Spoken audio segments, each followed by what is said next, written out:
guys? Jesse LaFlair here from LaFlair Parkour and Team Tempest, coming to you from Tempest Freerunning Academy South Bay. Today, we are doing a tutorial on the 360 wall run. Now, this isn't necessarily an efficient parkour move, but it is definitely a freerunning trick that'll allow you to understand movement in a new way and add a little bit of style and flair to your movement. God damn, I'm so corny. Okay, so prerequisites for this one is definitely understanding how to do a wall run. I'll do a little refresher, but if you haven't watched it, there's the wall run tutorial. I'll also put a link in the description for you guys on mobile. But let's get started. So with the idea of understanding how to do a wall run, I would say knowing which way you're gonna spin is definitely important because that'll sort of shift whatever foot you're putting on the wall. I like to spin left, so I'm actually gonna use my right foot. Reason being, if I used my left foot and tried to spin left, I'm essentially gonna be blocking myself. So I wanna be able to open up for this trick, okay? So, quick refresher, as we're approaching the wall, first progression we're gonna do is called the wall pop. All I want you to do is be able to step on the wall and pop yourself up. This is gonna allow us to be able to do the 360 cat up on top a little bit later. So, make sure when you come in, you're stepping, you're dipping your hips low, not your chest, just allowing yourself to dip down.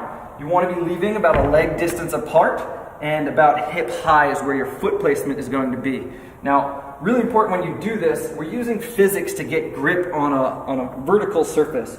So when we push our foot in, we're pushing in and down. So the resulting angle should actually be 45-degree angle into the wall, okay? So step in, put that foot on the wall. I like to actually think about it like if I was stepping on the edge of a stair, okay? I want to be right on that edge and pushing up, and it allows me to pop. Again, use your arms, little step, pop, okay? Remember when you're landing, come down, balls your feet, hips over your knees and all that stuff, nice and line. Okay, not our focus on this one, but you should always practice your landings to land quietly and safely, and yeah. So, come up, throw those arms, dip, set, pop, woo! Nice little lift. Once you got that, we're gonna move on to our next progression, which is just doing a 180 so that you face the opposite direction that you came in, okay? Again, I'm spinning left, so I'm using my right foot, my opposite foot. I'm gonna step. Cool. So after you get that done, now we're gonna progress it and see if we can get a little bit further. Obviously, the next goal would be to land in 360 on the ground, okay? If you can't get there, that's fine. Keep pushing it, keep pushing it, keep pushing it, pushing it, pushing it. Oh my God. And then we'll do the 360.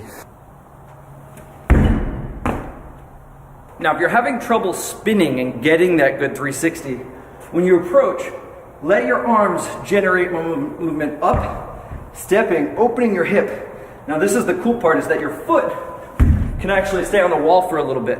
Obviously, you don't want to try to wrap yourself into your foot, that's silly.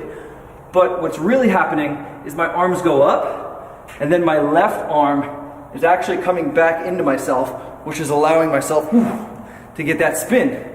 Now, if you watched a lot of people spin, you can actually see that this technique helps for like 360 doubles, 360 kongs, a bunch of 360 tricks like screwdriver fronts, things like that. So practice going up. Again, if you're spinning left, your left arm will drop, your right arm will stay up. You're spinning right, your right arm will drop, and your left arm will stay up. Cool. Now your next big progression is actually going to be trying to pounce off of the wall after you do the 360. Now, a pounce is a move that helps keep you safe. The goal is actually to control yourself using your feet and your hands to absorb momentum. You can literally just pounce into a wall like that from a running gap. It's definitely a safe trick that you guys should be practicing. So our goal is going to be able to tack 360 and just kind of pounce off and land safely, okay? We're not reaching up to the top just yet because this is gonna allow us to focus on controlling that spin, but more importantly, get used to this idea of not pushing ourselves back out. Because it's really easy to go tack 360 out here, but it's way harder to allow ourselves and our hips and movement to not push ourselves too far out and allow our chest to start to come in just at the right time so that we land into the wall, okay? Let's try one of those. Cool. All right, here it goes. This is going to be the final step that allows you to come in. I would like to mention when you go for this, after you get the pounce down safely, again, you're going to be focused a little bit more on getting that height, which gives you the air time. Because that arm is down, you're going to be able to see around your shoulder, whichever way you're spinning, which gives you the mental mapping of where you're at and where you need to be if you're not going to make it, if you are going to be able to reach up. And then the other thing is, because I'm spinning left, my foot is kicking right, my first foot back in is going to be able to be my left foot. So that's what's going to help keep me safe and allow me to keep my knees and body away when I actually grab onto the cat, okay? Let's take a look at one of those. Cool. Then you climb up.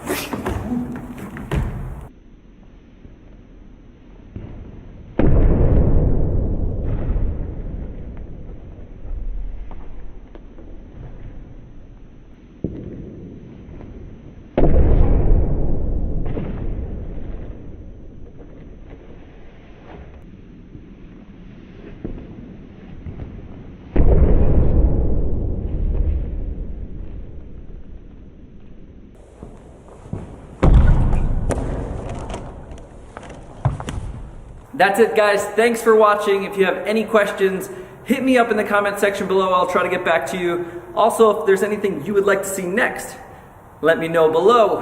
And like, share, subscribe. Peace out, everybody.